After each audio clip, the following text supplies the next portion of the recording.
Hey, go Ron, Dimitri here from uPVC.com.au. Today's Wednesday, 27th December 2023. So now we're in Modbury.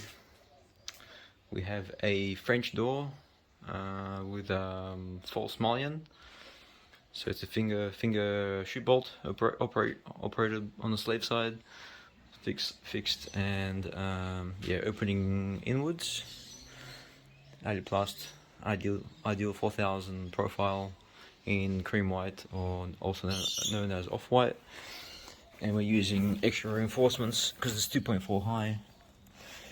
So we're going to have a bit of drilling through here, a bit of time consuming, as factory's meant to do it, but they haven't incorporated that into the system yet. I think all future ones will be, but I have one of them that's not being drilled. So that's the core. You have to go through two cores and then another two in the frame, and we join that together with clamps and put up here. Removing dowel, black aluminium windows, single glazed.